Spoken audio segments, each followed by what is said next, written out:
Bien, pues muy buenas tardes a todos. Muchas gracias por acompañarnos hoy. Apreciamos mucho que nos dediquen este tiempo, el cual esperamos que sea de su provecho.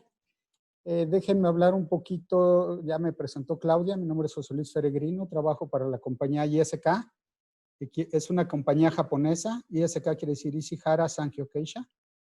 Y esta compañía está enfocada al descubrimiento de nuevos activos, los evalúa y cuando ve que le van a aportar valor al agricultor, lo registra, posteriormente los fabrica y busca socios estratégicos en cada país para comercializarlos. En el caso de Perú, uno de nuestros socios es TQC y Talex, con los cuales les vamos a presentar una molécula muy interesante para el control de oidio. Y pasando a los temas que vamos a ver hoy, a la agenda, el programa, ustedes pueden ver que estaremos básicamente enfocados a hablar de lo que es la enfermedad y posteriormente hablar de lo que es su control.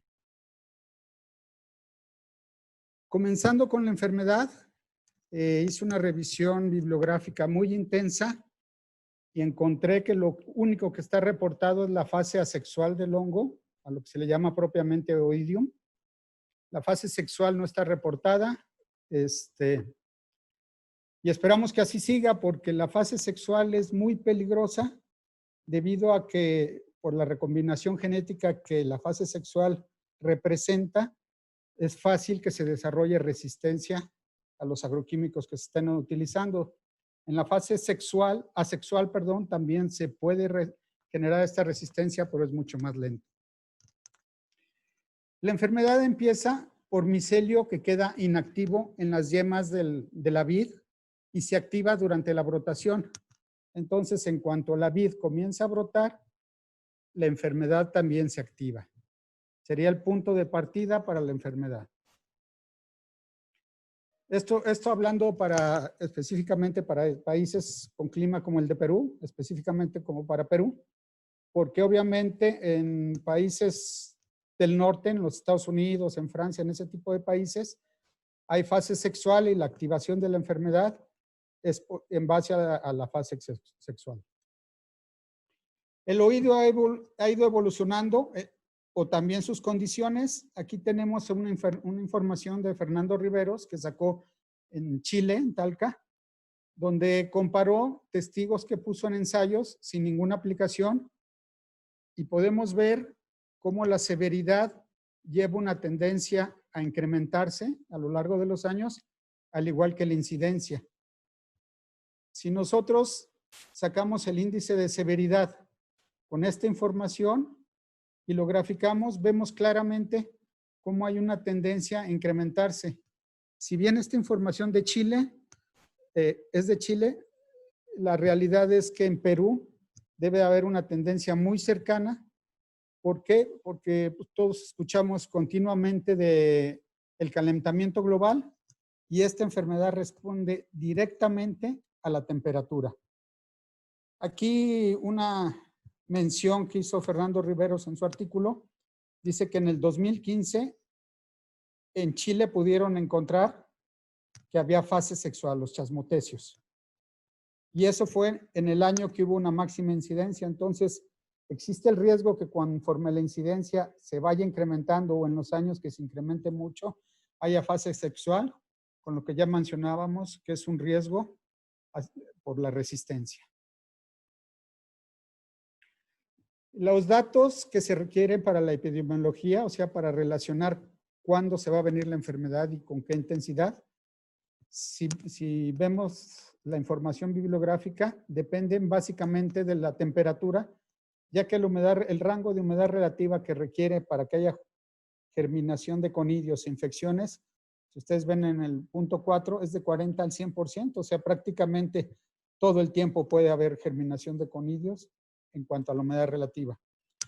Y en cuanto a la temperatura, que es el factor que tiene como limitante, este hongo prefiere crecer entre 21 y 29 grados centígrados. En temperaturas superiores a 35 grados centígrados ya se ve afectado el desarrollo. Temperaturas mayores de 40 o menores de 0 grados pueden matar los conidios.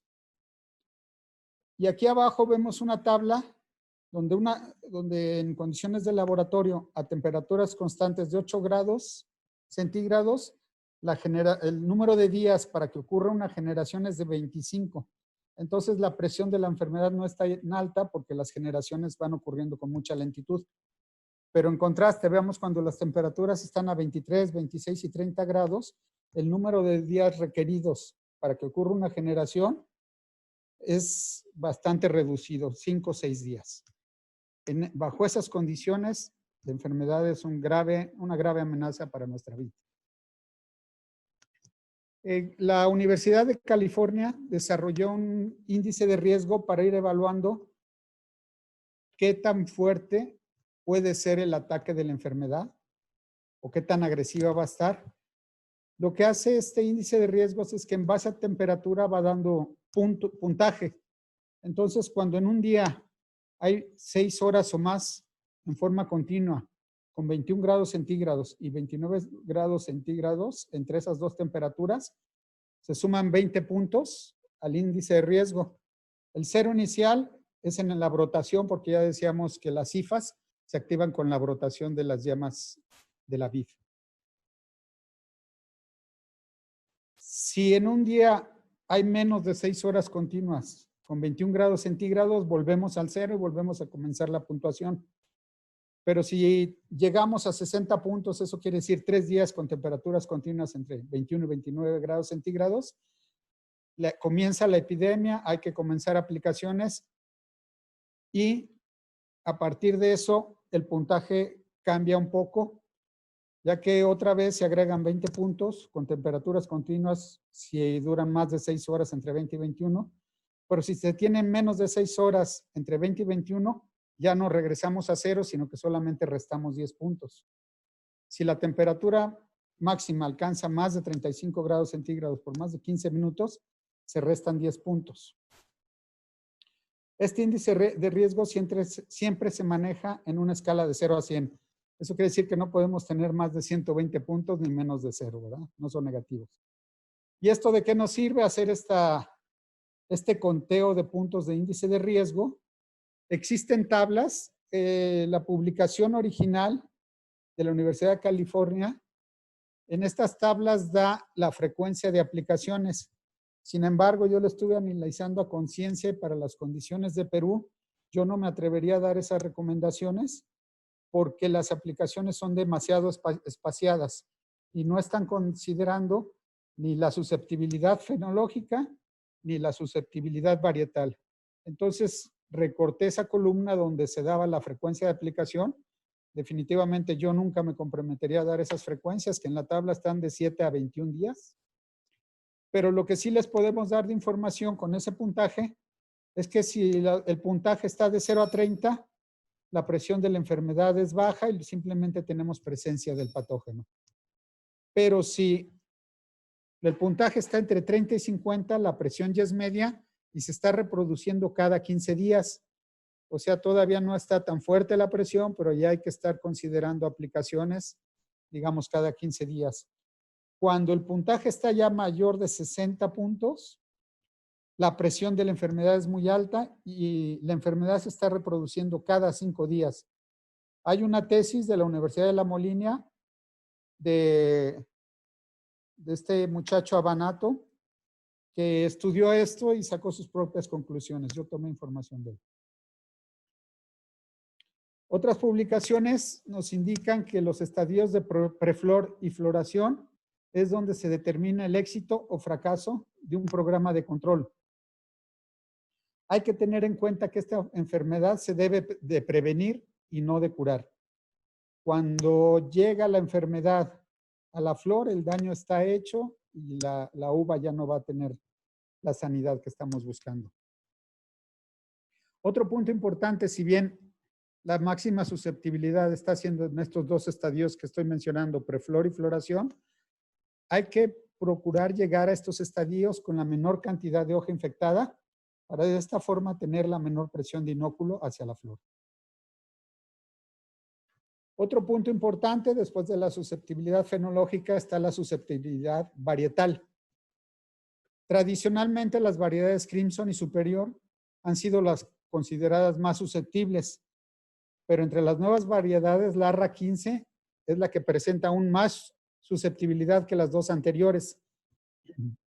Incluso el que obtuvo esta variedad recomienda un manejo específico para la enfermedad de oído de la vid.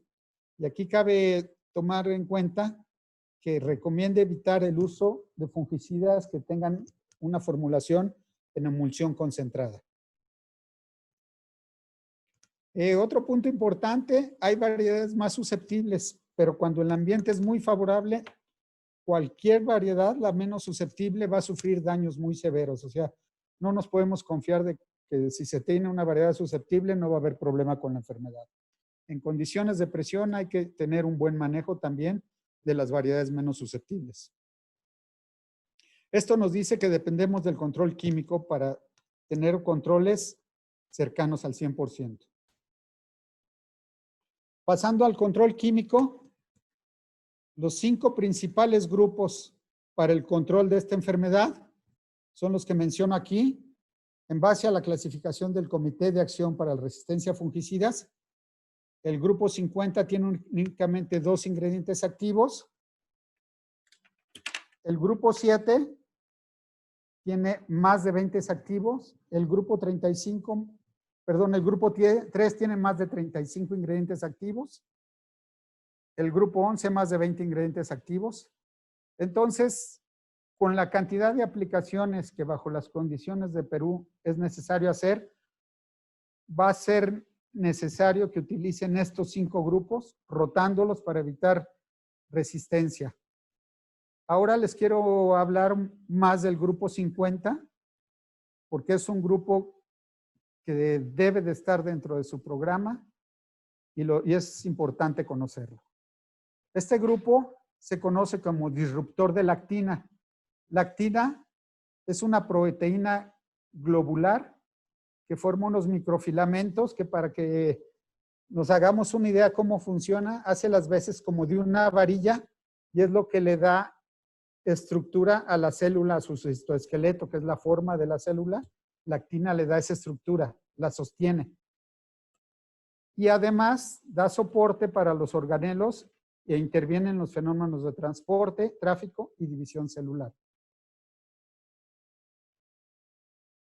A continuación les voy a presentar un modelo del crecimiento de las hifas.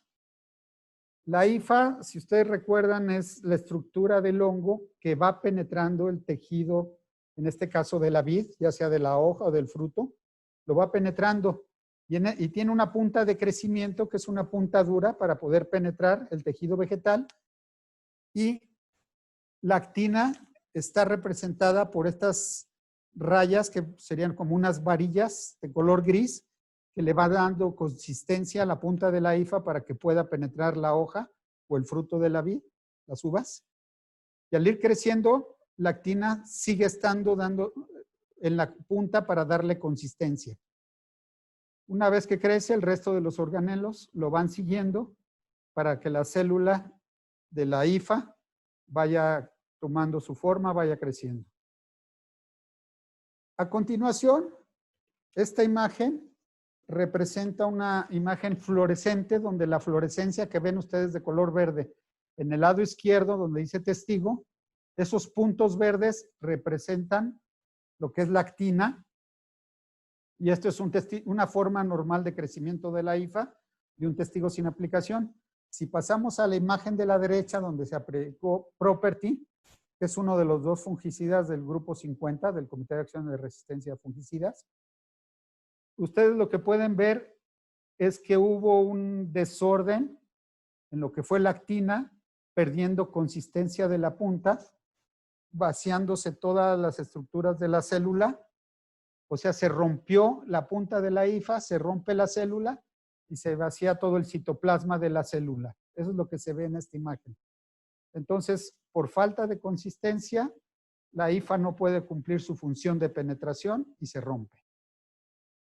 Aquí unas fotos de microscopio electrónico y un tipo de oidio llamado Plumeria graminis, donde otra vez del lado izquierdo tenemos un testigo sin aplicación y ustedes pueden ver la punta de las hifas con una forma normal Y si nos pasamos a la derecha, lo que vemos es que tanto los apresorios como las puntas de las hifas han perdido su consistencia, se han desbaratado, todo el citoplasma de la célula de la hifa se ha salido y entonces ya no puede penetrar la hoja. Si bien por los slides anterior podemos inferir que el mejor trabajo de este fungicida Property es de forma antes de que haya la esporulación, porque es cuando están penetrando las hifas. Si bien ese es su mejor momento, también necesitamos saber qué pasa si está la esporulación por salir o saliendo. Y lo que vemos aquí a la izquierda, en un testigo sin aplicación, vemos cómo los septos de los conidios están muy bien formados, típico de estos hongos, y a la derecha vemos cómo aún hay algún desarrollo conoidal, pero los septos ya no están bien definidos y definitivamente ya no va, esos conidios ya no van a ser fértiles. Aquí reforzando lo que les decía, que si el producto trabaja en el crecimiento de la hifa, ¿qué pasa si aplicamos el Property un día después de haber inoculado la hoja? Ustedes van a ver que todavía estuvo muy a tiempo el fungicida de evitar el daño en la hoja. Si comparamos con un testigo sin aplicación, pues ven ustedes aquí todo el micelio normal del oidio. ¿Y qué pasa si en lugar de aplicar un día después de la inoculación, aplicamos 4 días después de la inoculación? Vemos que sí hay presencia de esporulación en la hoja. Si tomamos una foto con microscopio, vemos que esos conidios no están normalmente formados, reduciendo con esto mucho la expansión de la enfermedad, pero sin embargo el daño sí se presenta. Si comparamos con un testigo sin aplicación, pues es muy evidente el diferencial en el desarrollo de la enfermedad. Mencionábamos que solamente hay 2 moléculas de este grupo 50 inhibidores de lactina y son pirofenone y metrafenone. ¿Cuál es la diferencia entre estos 2 ingredientes activos que son del mismo grupo? Y la diferencia principal que se refleja en eficacia es que pirofenone tiene una redistribución en fase de vapor. Le explicamos cómo se comprueba esto. Se ponen ensayos donde las plantas sin tratar están representadas por círculos de color gris claro y las plantas tratadas con fungicida están representadas de un color gris más oscuro. Entonces ustedes pueden ver en el cuadro de la derecha cómo las 4 plantas de los extremos fueron tratadas y la planta del centro no fue tratada. Entonces esto se hizo tanto con metrafenone como con Property y después comparamos qué tanto se formó la planta no tratada. Si vamos a las fotografías, bueno, es evidente el daño de oidio en esta planta de tomate que no fue tratada en ninguna de ellas en el testigo sin aplicación, pero al comparar Property con metrafenona, lo que podemos ver es que en metrafenona está también presente el oidio, no tanto como en el testigo, pero está presente, y en Property no hay oidio, o sea que esa redistribución en fase de vapor fue suficiente para que la planta que no fue tratada no se enfermara. Viendo más resultados de este tipo de experimento, la planta del centro es la no tratada, la pueden ustedes ver que no tiene sintomatología. Entonces, pasando al cuadro de abajo, vemos que ninguna de las hojas tuvo infección. Tenemos un control del 100% en la planta sin tratar, pero que estuvo rodeada de plantas tratadas por Property. Mientras que metrafenone a la dosis de 125 ni a la de 336 gramos tuvo la misma eficacia de Property. Y obviamente el testigo sin aplicar, pues todas las hojas tuvieron un área dañada cercana al 70%. Un ensayo similar, pero desarrollado de otra forma. En este caso, se inoculan las 3 hojas y se aplican para los 2 tratamientos con agroquímicos. Se aplica la hoja superior, la hoja inferior y la hoja del medio no se aplica. Obviamente lo que se va a evaluar es la hoja que no fue aplicada, pero que está rodeada por hojas tratadas con Property. Y aquí podemos ver en la fotografía, al centro el testigo sin aplicación, completamente lleno de oidio. A la izquierda la metrafenona con una buena cantidad de oidio y a la derecha Property sin oidio. A pesar de que la dosis comparativamente entre pirofenone, la dosis de ingrediente activo entre pirofenone y metrafenona es de una tercera parte. Me regreso un poquito nada más para hacer un comentario. ¿Cuál es el valor de esto para un agricultor?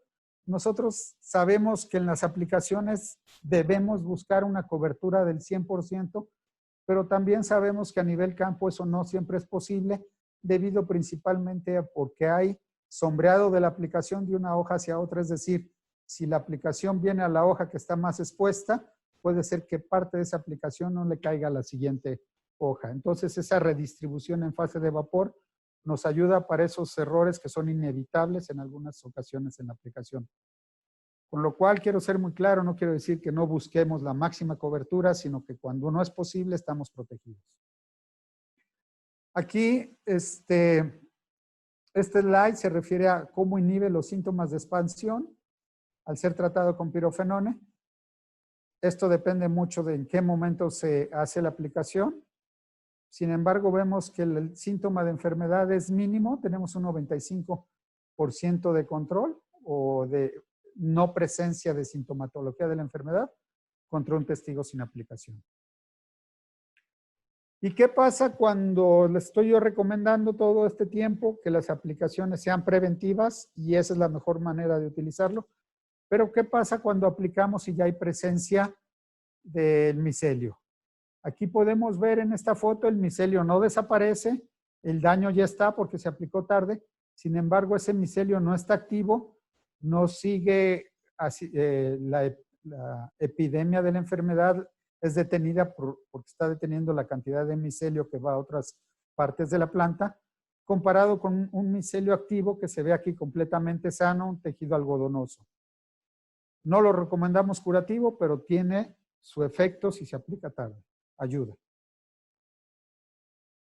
Y bueno, ya pasando a resultados, en Perú, en la región de La Libertad, esto lo hizo el equipo de desarrollo técnico de TQC Corporación. Lo que pueden ver ustedes que estamos comparando, las barras azules representan a Property, la barra roja la metrofenona, a una dosis de 105 gramos de ingrediente activo de Property contra metrofenona 150 gramos, un 30% más de activo.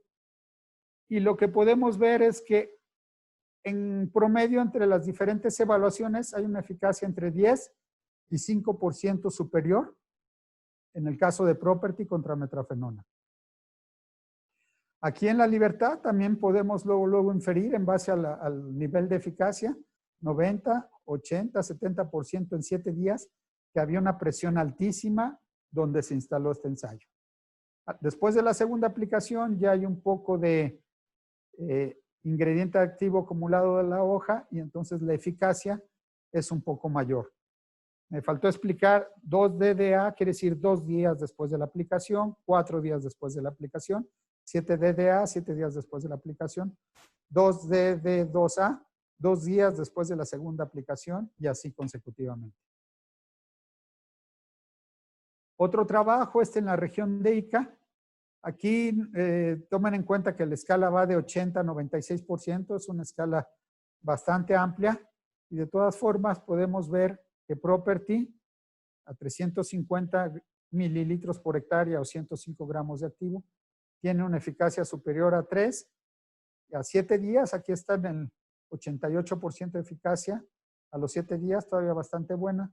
Y después de la segunda aplicación decíamos que ya tenemos un acumulado de ingrediente activo, por lo tanto la eficacia subió del 90 al 94% a los 3 días de la segunda aplicación y baja menos drásticamente después de la segunda aplicación.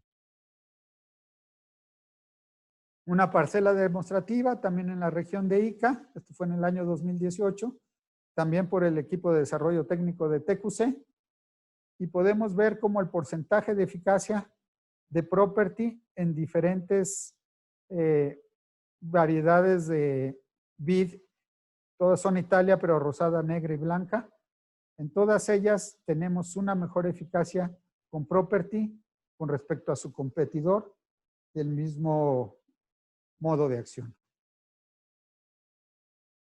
Aquí algunos resultados en Chile, en la región de Talca con Fernando Riveros en el 2017. Vemos aquí tenemos en primer lugar Property con un menor índice de ataque a racimos, muy cercano a cero, y algunos competidores tienen mucho más índice de ataque a racimos. Aquí está otra vez la metrofenona, si bien también es bajo su índice de ataque a racimos, es más alto que con Property.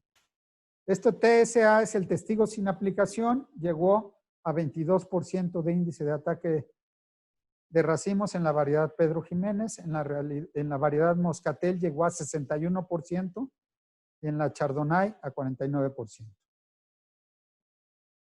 El índice de control en racimos, una vez más vemos que la máxima eficacia la alcanzamos con Property, en este caso a 300 mililitros por hectárea, más un mejor control que el resto de los competidores.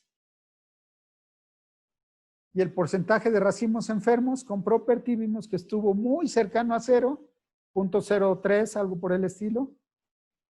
Para las mismas variedades, donde el testigo sin aplicación tuvo para la Pedro Jiménez tuvo un 85% de racimos enfermos, un porcentaje muy alto. La Moscatel 95%, prácticamente todo se perdió. No sé si alcancen a ver, pero se ve todos los racimos dañados prácticamente. Y pasando a la etiqueta, en Perú, podemos ver que la etiqueta va a recomendar de 0.3 a 0.35 litros, o sea, 300 a 350 mililitros por hectárea. Intervalo de aplicación que sacamos en base a los estudios, 7 a 14 días. Para la presión que vimos antes, pareciera que en esas condiciones deberíamos de estar siempre en aplicaciones cercanas a 7, 14 días quizá al principio de la infestación. Y aquí quiero señalar algo muy importante. En la etiqueta, ustedes van a ver que indicamos un límite máximo de residuos en tolerancia cepa de 0.03 partes por millón. Ese valor está porque cuando se sometió a la etiqueta en febrero del 2017, esa era la tolerancia EPA. Sin embargo, a base a estudios que demostraron que no era dañino, porque su nivel de daño es bastante bajo, ese valor cambió. Nada más les quiero hacer notar ese detalle en la etiqueta. Lo estamos en proceso de cambiarlo, pero ustedes saben que los cambios de etiqueta son muy lentos, entonces va a tomar algunos años. Aquí, con dos aplicaciones, hay que mencionar que si usamos la dosis de 300 mililitros, estamos agregando 180 gramos de ingrediente activo. Pues si usamos la dosis de 350 mililitros, con dos aplicaciones, agregaríamos una cantidad de ingrediente activo de 210 gramos. Mientras que el competidor agrega por aplicación, en base a su recomendación de etiqueta, 150 gramos por aplicación. Quiere decir que aquí tendríamos 300 gramos de ingrediente activo contra máximo 210 gramos de ingrediente activo. ¿Y esto en qué trasciende? En los residuos. Las tolerancias actuales para EPA, para los Estados Unidos, es de 1.5 partes por millón. Canadá lo mismo, la Unión Europea 0.9 partes por millón. Codex está igual que los Estados Unidos, 1.5 partes por millón. Japón y Corea toleran 3 partes por millón. A nivel global se han hecho muchos estudios de qué cantidad de residuo encontramos en base al momento de aplicación de Property. Estos estudios se hicieron realizando 2 aplicaciones y se vio en el momento de la cosecha en dónde andaba el residuo. Entonces tenemos que si se hacen 2 aplicaciones en los estadios de prefloración y caída de caliptra, tenemos residuos inferiores al límite de detección, que es 0.01 partes por millón para la mayoría de los equipos utilizados. O sea, está por debajo del límite de detección cuando aplicamos en prefloración, entre prefloración la primera y la segunda en caída de caliptra. Pero ¿qué pasa si nos vamos aplicaciones entre fruto calibre 3 milímetros y fruto calibre 5 milímetros. Las tolerancias en los diferentes estudios en diferentes países. Aquí estoy hablando de que se hicieron estudios en Francia, en Nueva Zelanda, en Italia, en los Estados Unidos, en Australia. Un resumen de todos estos trabajos nos da esta información que, regresando a que si se hubieran hecho las aplicaciones entre los estadios de calibre 5 milímetros y en Vero, tendríamos de 0.05 a 0.3 partes por millón. Si lo hacemos de en Vero acerca de la cosecha, tenemos de 0.01 a 0.05 partes por millón. Si ustedes se fijan, todos estos residuos, me voy a regresar tantito, están por arriba del límite de tolerancias de los países que tienen tolerancias que estamos mencionando aquí. ¿Y qué pasa? Seguro me van a preguntar, lo podemos ampliar en la sección de preguntas y respuestas. ¿Qué pasa con los países que no tienen tolerancia o con los países que el número de activos está limitado? La recomendación sería aplicar en la etapa de refloración.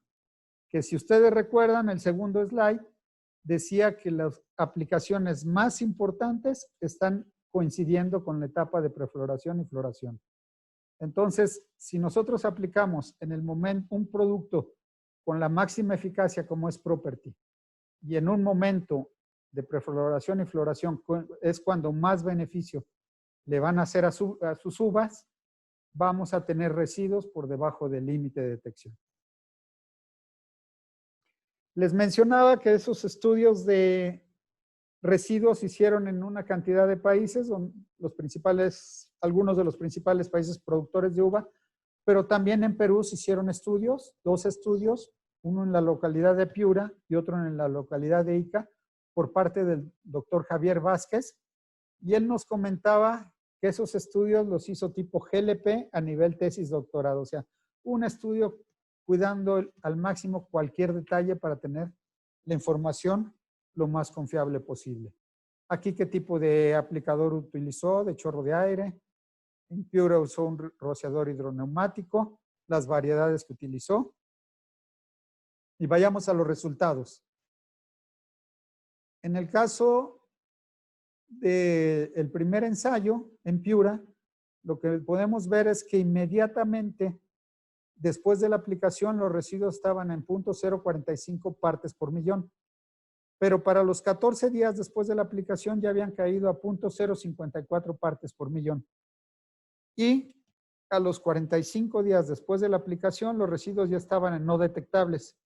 Aquí permítanme explicarles, la línea anaranjada es la lectura en las uvas de un testigo sin aplicación, que como ustedes pueden ver no marca el laboratorio 0, porque un laboratorio nunca se va a comprometer a decir no había nada, sino que dice, está por debajo de lo que mi aparato registre, lo que mi aparato registra es 0.01 partes por millón.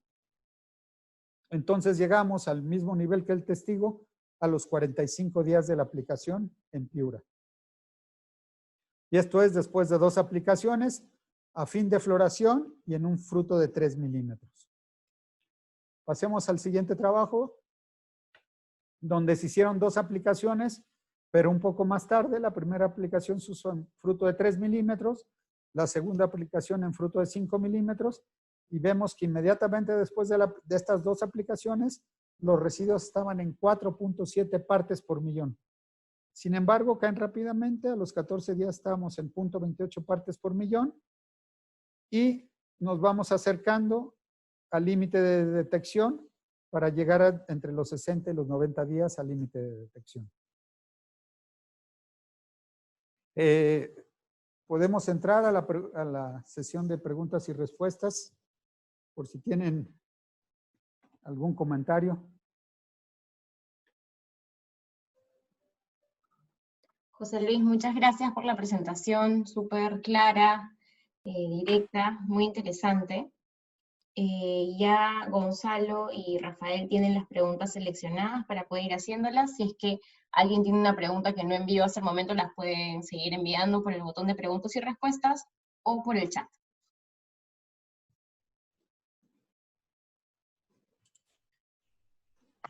José Luis, aquí tenemos varias preguntas. Una que normalmente nos han preguntado bastante es que cuando el volumen de aplicación cambia para mejorar la cobertura por el diferente estado fenológico de la planta, ¿qué pasa con los gramos de activo por hectárea de property? Sí, esa es una pregunta muy frecuente en todos los países y lo que hemos visto es que es importante respetar los gramos de activo por hectárea independientemente del volumen de aplicación. Obviamente cuando el volumen es menor, el producto está más concentrado. Sin embargo, en la biomasa que cae, pues es la de 1 hectárea, entonces por eso es importante respetar la recomendación en mililitros de producto por hectárea. También se puede hacer la recomendación en concentración, es válido. Sin embargo, ahí caemos muchas veces en condiciones que no pudieran ser recomendables. Digo, a mí me ha tocado atender muchas consultas de agricultores donde hemos ido a campos y han aplicado en base a concentración, pero han bajado el volumen de una forma que la cantidad de activo que aplicaron está más abajo de la actividad del fungicida. Entonces, es válido, pero nosotros como compañía preferimos recomendar, sintetizando, es válido utilizar concentraciones, pero por compañía, debido a la gran variabilidad de equipos de aplicación, de mentalidades de agricultores, es mucho más seguro recomendar aplicaciones en dosis por hectárea. Por eso es que lo hacemos así. Ya, de acuerdo, gracias. Igual ahorita revisamos y queríamos hacer una aclaración de un comentario que hiciste al inicio de la presentación, que la fase sexual no se había encontrado en el Perú y sí se ha encontrado, ¿no? Es algo poco común. La primera vez que se encontró fue en el 1972 y del trabajo que nos comentan fue en el 2011, 2012, pero pues aclarar, ¿no? Que no es algo común dadas las condiciones que existen, ¿no? De producción y pues que realmente pues, pasan muchos años, ¿no? Que lo podamos ver, entonces pues por el momento de alguna manera estar tranquilos. De acuerdo. Nada más un comentario en ese sentido. No sé si no lo dije claro, pero mi comentario fue, no encontré reportes, con lo cual no eximía de que hubiera, pero sí me pasé bastantes horas buscando información, no encontré reportes, pero es válido y seguramente sí lo han de haber detectado. Yo no encontré estos reportes, pero muchas gracias por el comentario, yo lo ignoraba. Ya, de acuerdo. Y otra pregunta es, ¿cómo se debería hacer la rotación? ¿Cambiando el mecanismo de acción como de respiración a síntesis de aminoácidos o cambiando de código FRAC? Es importante, siempre pongo el slide, siempre cambiar de código FRAC, hacer rotaciones. Eso, ustedes saben que no tienen la misma eficacia todos estos códigos FRAC. Entonces, mi recomendación sería utilizarlos de máxima eficacia en los momentos más críticos, que ya hablábamos de preflor y flor. Y los que suelen ser de una eficacia un poco más baja, ponerlos en momentos menos críticos, como es tratar de reducir inóculo en hoja. Ese sería mi comentario entre estos 5 grupos químicos. Seguro, a mí me comentaban que en algunas regiones del Perú hacen hasta 20 aplicaciones, entonces seguro tienen que pasar por estos 5 grupos químicos y quizá por algún otro tipo de modos de acción.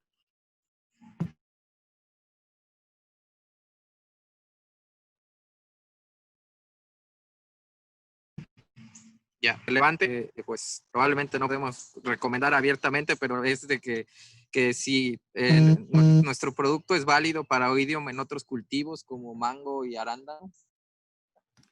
Sí, es un producto que tiene registro en diferentes cultivos, dependiendo del país y de la importancia de los cultivos. Sí se puede usar, tiene registro en algunos países, por ejemplo, en cucurbitáceas, quiero decir Chile, pero ¿cómo le llaman? En ají. Depende del país y de las tolerancias en donde se puede usar, pero es eficaz para el oidium de diferentes cultivos.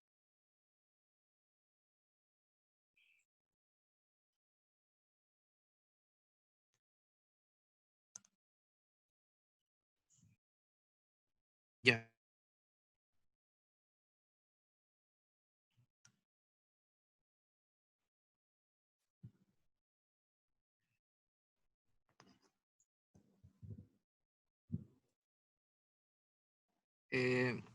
Otra pregunta.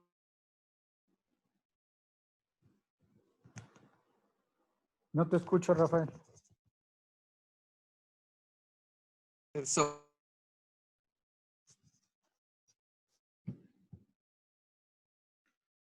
Rafael, no te escucho.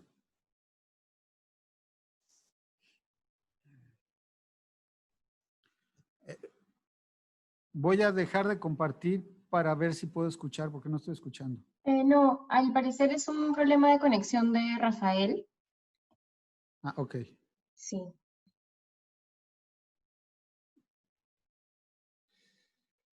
Bueno, sí, aquí hay otra pregunta. Sí. Sí. A ver, la otra pregunta es, cuando el volumen de aplicación es bajo, la concentración del producto es alto, si seguimos la recomendación de ingrediente activo por hectárea, entonces existiría el peligro de presión de selección por resistencia, dado que el modo de acción del producto es muy específico. No creo que aumentara la presión de selección de una forma drástica por usar un volumen bajo de aplicación. O sea, entiendo el sentido de la pregunta. Sabemos que los organismos vivos reaccionamos a concentraciones. Sin embargo, no es dentro de los volúmenes que se utilizan para aplicaciones comerciales, no estamos cayendo en ese riesgo. Ok. Mira, Gonzalo Fernández habla. Hay una pregunta que hace Carlos Auris y dice, ¿hasta qué momento se recomienda hacer la última aplicación de Property? ¿Y cuántas aplicaciones por campaña estamos recomendando? Mira, lo normal son 2 aplicaciones por campaña y el último momento para aplicar va a depender de tu manejo de residuos.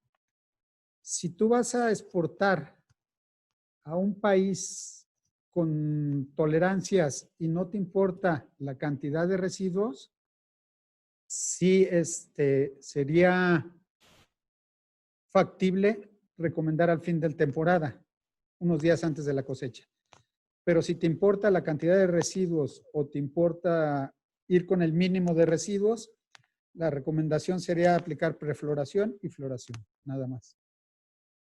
O sea, una pregunta que nos han hecho mucho cuando hemos visitado Perú es qué pasa con residuos en países como China, la Unión Soviética, Rusia, perdón, donde todavía no están las tolerancias, están en trámite en esos países, todavía no están. La recomendación es aplicar donde estemos por debajo del límite de detección. O en los países que el número de activos está limitado también.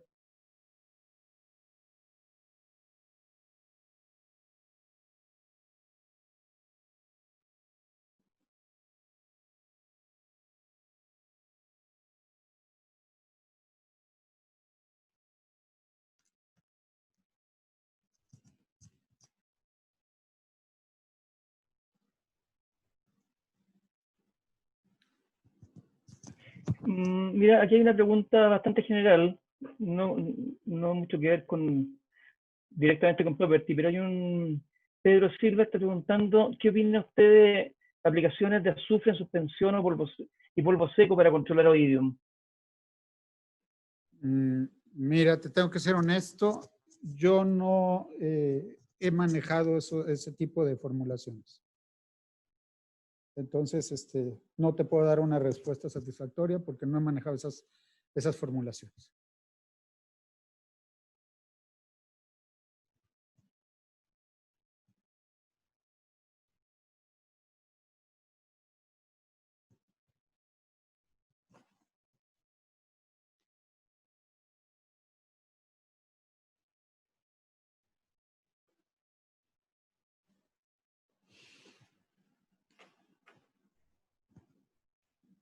una pregunta interesante. Están preguntando qué otros productos tiene TQC o Talex para poder hacer una rotación con metrofenona. Perdón, ¿me puedes repetir? No, yo creo que es para la gente para Alex esta pregunta. ¿Qué otros productos tiene TQC o Talex para poder hacer rotación con Property?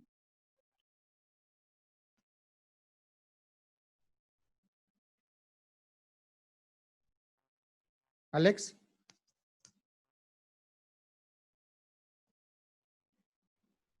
Alex, tu micrófono está apagado.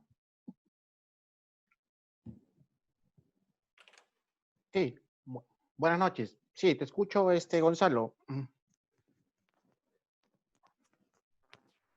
No, la pregunta que hice fue una que hizo Josué Inga, en que pregunta qué otros productos tiene TQC o Talex, en este caso, para poder hacer rotaciones con nuestro property.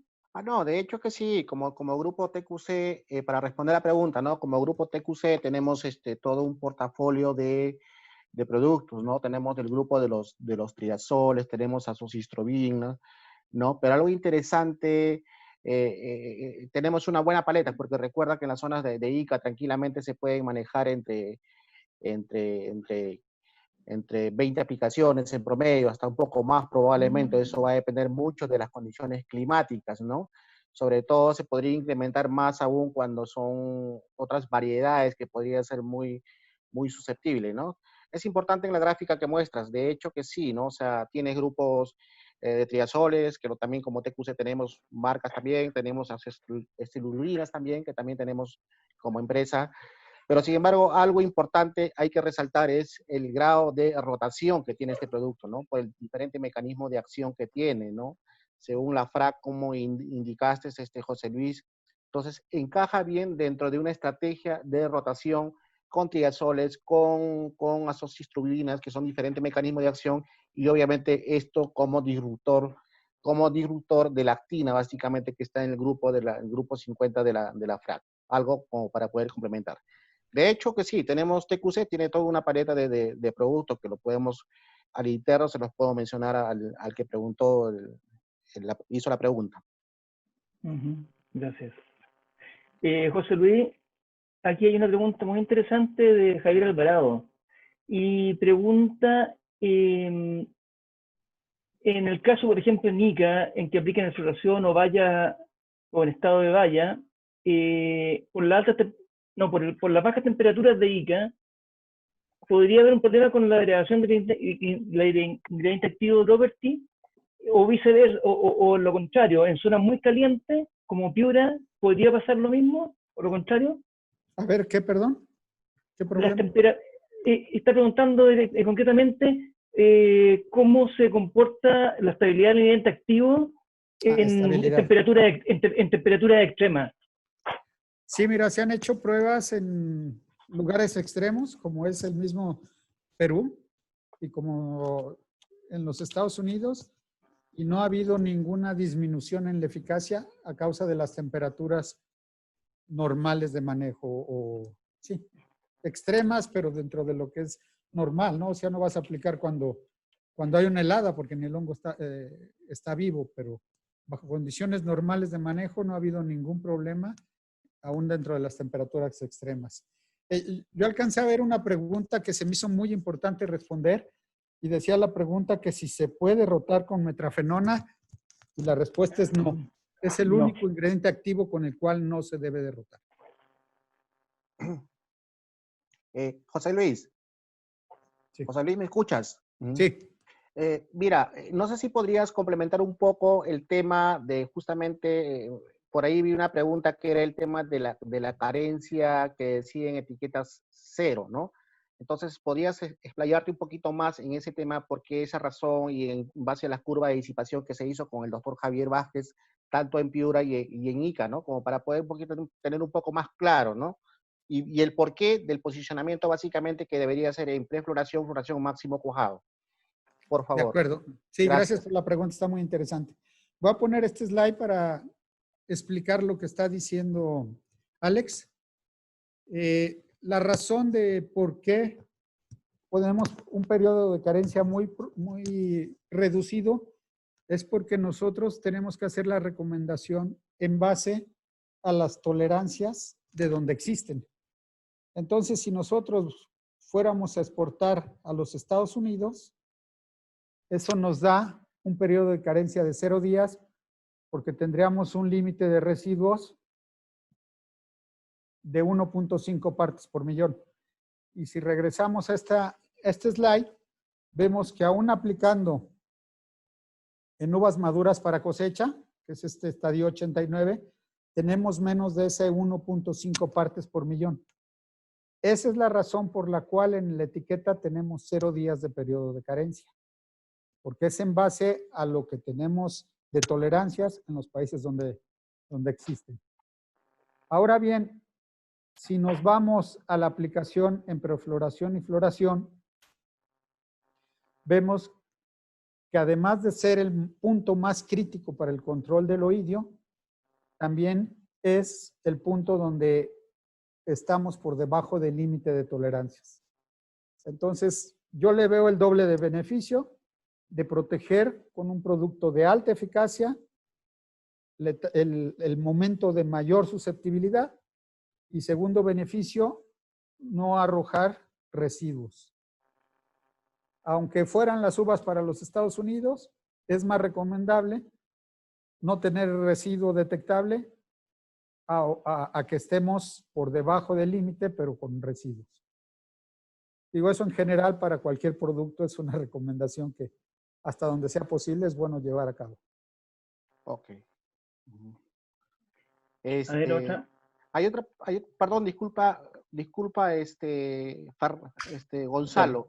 Hay una pregunta, creo que no quedó bastante claro, me parece, me das un minuto, por favor, de ubicar, a ver, creo que, vuelvo a retomar la pregunta porque ya lo tocaron. Se refiere a que dice que es factible, ¿no? O sea, en condiciones de frío, como hace en Ica, que básicamente sí es cierto, ¿no? O sea, en la máxima tú puedes llegar arriba de los 28 grados y en la noche tranquilamente estás llegando a los 10 grados, ¿no? Que esas son las condiciones reales de Ica. Pero caso contrario sucede en la zona de Piura, que la máxima y la mínima no está muy lejos, ¿no? El delta de variación de temperatura no es más cercana, ¿no? Comparación de Piura, por lo tanto hace mucho más calor porque estamos en una zona más tropical que digamos en la zona de Piura, ¿no? Entonces la pregunta va y lo que yo entiendo es, bajo esas mismas condiciones, bajo esas condiciones de Ica y de Piura, ¿cómo se da el proceso de degradación de la molécula por efecto de las diferencias de temperaturas? Es una muy buena pregunta. Ah, ok, perdón, no lo había entendido. Y bueno, en base a los resultados que hemos tenido tanto en Ica como en Piura, nosotros estamos viendo que la eficacia del producto está llegándonos, en el caso de Piura, muy limitado a los 7 días. O sea, quizá estamos llegando como a los 5. Los 7 días ya vimos que caía la eficacia en base a la experiencia. Entonces, eso puede tener una relación con lo que estás mencionando, degradación del producto por ese problema de temperatura. En el caso de Ica vimos que superamos los 7 días sin ningún problema. Quizá eso esté relacionado, digo, podría ser una investigación aparte que no se ha realizado, pero que hace todo el sentido como una explicación de por qué vimos que en la zona más caliente hubo un periodo de control más limitado que en la zona menos caliente. Solamente algo para complementar, creo, José Luis. Claro, sí, de hecho, la disipación bajo diferentes escenarios, si es en Ica y Piura, yo pienso que sí va a haber diferencia, ¿no? Lo más probable por las condiciones de zona, ¿no? Hacer una curva de disipación en la zona de Piura y hacer una misma curva de disipación en Ica son condiciones totalmente diferentes. Entonces sí podría haber ciertas ligeras, yo diría, no es que tampoco sea marcado, ¿no? Con respecto a la curva de disipación, por lo que preguntaba el señor del chat, ¿no? Entonces, creo que por ahí va la la pregunta. Perfecto, Ya, listo. ya. Y aquí están las curvas, mira, sí, es cierto. Aquí ve cómo Piura bajó más rápido que Nica. Es correcto, sí. Ya, Ajá. perdón, no, otra vez no entendí la A eso iba la pregunta, José Luis, no, Ok. no te preocupes, No, y aquí tranquilo. está, Dale, dale, la explícalo, gráfica explícalo, lo por favor. explica perfectamente. Además de que la aplicación fue posterior, digamos aquí fue sobre frutos las dos y acá fue floración y fruto. Obviamente en floración hay menos residuo. Ese puede ser un factor que influye a que la curva cae más rápido y el otro puede ser la misma temperatura de la zona. De acuerdo, perdón, no había entendido la pregunta. Perfecto. Luego, José Luis, tenemos otra pregunta y me parece bien, bien interesante. ¿Ah? Mira, y te la pongo de la siguiente manera. Bueno, tal como está la pregunta, dice, ¿por qué hay mejores resultados? Y es lo que has mostrado en los resultados de eficacia. ¿Por qué crees tú que hay mejores resultados de periofenone frente a metrofenona, siendo un mismo, pertenece ambos al mismo grupo de FRAC? ¿No? A tu experiencia, ¿qué hace que sea más eficiente en cuanto a, no sé, pues en las experiencias que tienes? Este slide es mi explicación. La redistribución en fase de vapor te ayuda a mejorar las deficiencias en la aplicación que siempre pueden estar presentes. Para mí esa es la explicación porque tienen el mismo modo de acción. Siempre hay moléculas que tienen un mejor enlace al sitio de acción. Esa es una explicación posible y la otra es esa redistribución en fase de vapor. O sea, aunque tengan el mismo modo de acción, no todas las moléculas fijan igual en el sitio de acción. Eso es un hecho. Y puede ser que Property está fijando mejor. Y la otra explicación es este slide, donde vemos que va, gracias a la redistribución en fase de vapor, los puntos que no fueron alcanzados por la aplicación pueden ser alcanzados por esa redistribución. Para mí esas son las dos posibles. Muy bien, José Luis. Hay otra pregunta más. Veo que los espectantes están con muchas preguntas y la verdad que nos están saturando el chat. Identifico otra pregunta por acá. Indican, ¿qué pasaría si hago una aplicación de Property en vallas de calibre 10? ¿Podría tener un efecto de manchado en vallas? No hemos visto ningún efecto de manchada. Ese problema no lo hemos visto. Aquí lo que pasaría sería que si tendríamos un poco más de residuos que todavía en vallas 10 milímetros, todavía son residuos bajos. Eso sería el tema, que habría un poco más de residuos, pero no hemos visto ningún problema de manchado. Ustedes como TQC, el corporativo de TQC, incluso ya hizo pruebas en Arras 15, me parece. ¿No es así, Ale? Sí, estuvimos haciendo Sin ningún trabajo problema manchado. de investigación. Por nuestro lado tampoco tuvimos ninguna respuesta adversa que podría generar, ¿no? Manchado o generar un halo, un manchado que normalmente hacen otros productos en la base de la valla, ¿no? Pero sin embargo no hemos identificado ese tipo de problema. Esa es una de las ventajas también que tiene este producto. Hay otra pregunta más, José Luis, que quiero comentarte, y si por favor nos ayudas con eso. Es con respecto, indica por ahí una pregunta, Property, ¿puedo mezclarlo con otros productos? Esa es una pregunta y quiero compilar con otra pregunta más amarrado ahí. ¿Qué pH recomiendas tú en el rango de pH para que tenga una buena estabilidad el producto o tiene un amplio rango de estabilidad de repente? ¿Cuál es tu comentario al respecto? Bueno, en cuanto a mezclas, no hemos visto ningún efecto adverso por mezclarlo. Rango de pH es bastante tolerable a los diferentes pHs. ¿Y cuál era la primera pregunta?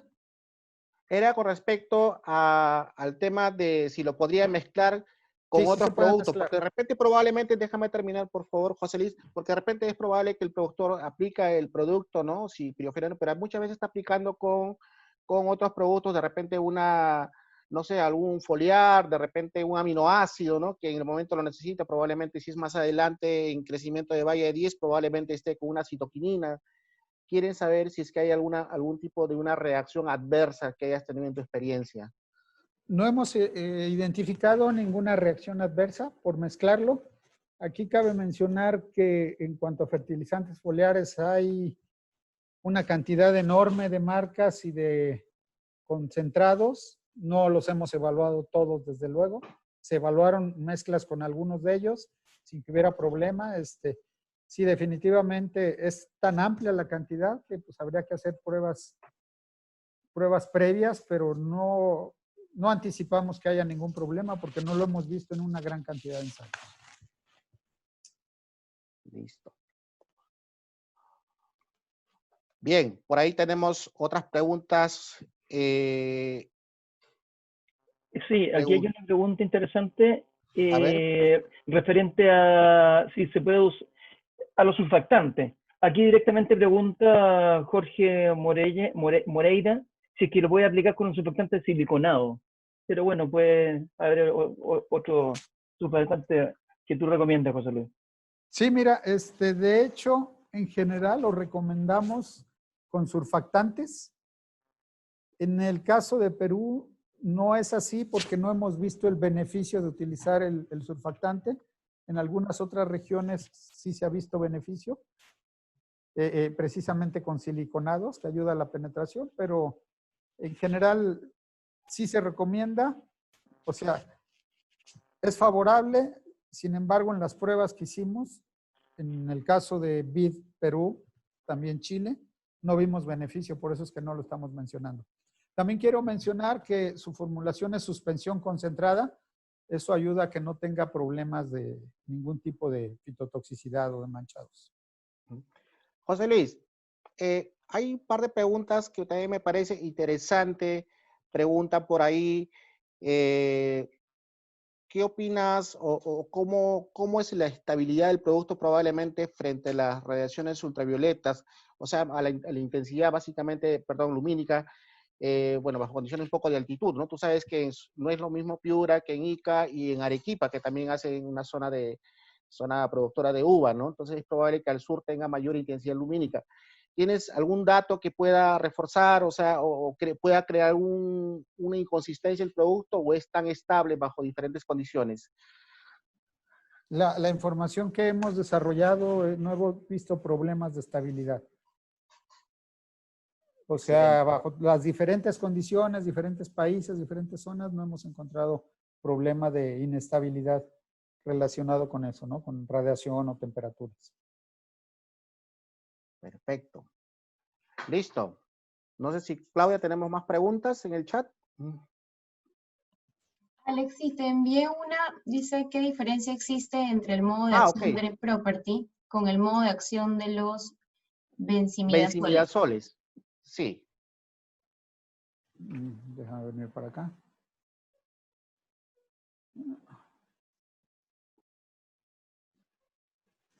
Bueno, Property está en el grupo, según el Comité de Acción para Resistencia a Fungicidas, está en el grupo 50, inhibidor de lactina.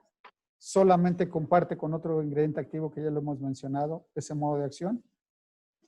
Y me estás preguntando por los DMIs, o sea, los triazoles. Sí, bueno, con el grupo de los benzimidazoles, dicen, sí. Benzimidazoles, sí. Ellos actúan en la biosíntesis del esterol, que está en la formación de la membrana. Entonces, tiene cierta similitud, pero es un modo de acción muy diferente. No es lo mismo la formación de la membrana que la proteína que le da consistencia a la membrana de la célula. No sé si me expliqué. Sí, correcto. El grupo 3 lo que hace es inhibir la formación de la membrana celular, que hacen eso los triazoles. Y el grupo 50 lo que hace es inhibir la actina, que es la que le da consistencia a la membrana celular. Tiene similitud, pero es un modo de acción muy diferente. No hay ninguna posibilidad de resistencia cruzada. Una ya de las últimas preguntas, José Luis, justo estoy revisando el chat, ahí tenemos miles de preguntas, pero estamos tratando de cubrir. Dice, creo que en un momento lo comentaste, pero es importante, creo que vuelvas a reforzar esto sobre el tema del mojamiento que se debe realizar en las aplicaciones. Para aplicaciones de Property, por ejemplo, en la etapa de prefloración o floración o en cuaja, ¿cuál es para ti el ideal en mojamiento que haga para una parra, ¿no? Que manejan 1.200, 1.300 plantas por hectárea, bajo estas condiciones, ¿no? Porque como tú Miren, los sabrás, trabajos que hemos visto se están manejando volúmenes entre 1.000 y 1.500 litros por hectárea con muy buenas eficacias. y eso En lo general, refuerza también con los trabajos que hizo el doctor Javier Vázquez, ¿no? En los es estudios correcto, de disipación, ¿sí? es Correcto. Muy correcto. buena Déjame pregunta, llegar sí. ahí. Aquí está, mira. Él utilizó 1.000 y 1.200. En general hemos visto estos rangos en todos los ensayos donde hemos tenido muy buena eficacia. Bueno, en todos los ensayos, mejor dicho, porque en todos ha habido buenas eficacias.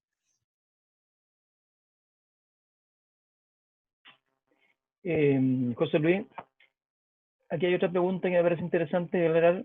Don José Muñoz pregunta si es necesario adicionar aceite mineral a la aplicación. En las pruebas que hemos hecho no es necesario.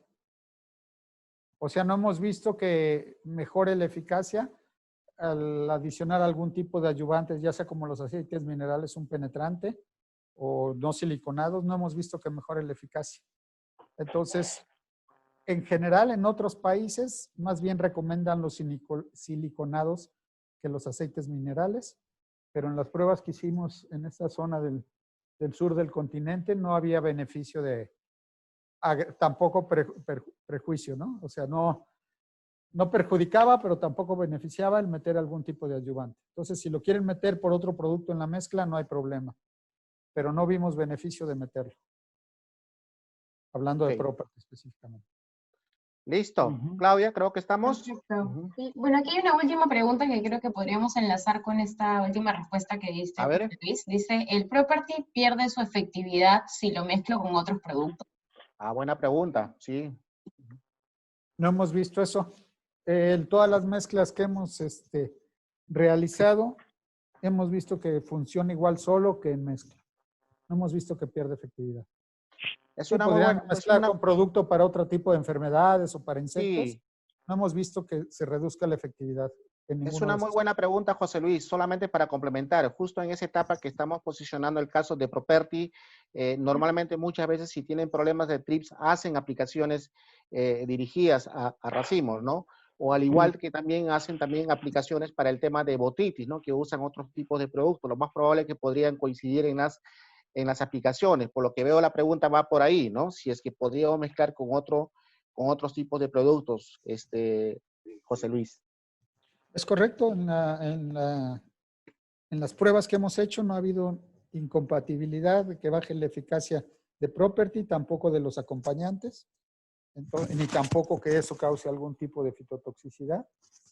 Entonces, no tenemos ninguna evidencia que diga lo contrario. O sea, la evidencia es que no hay ningún daño o reducción de eficacias.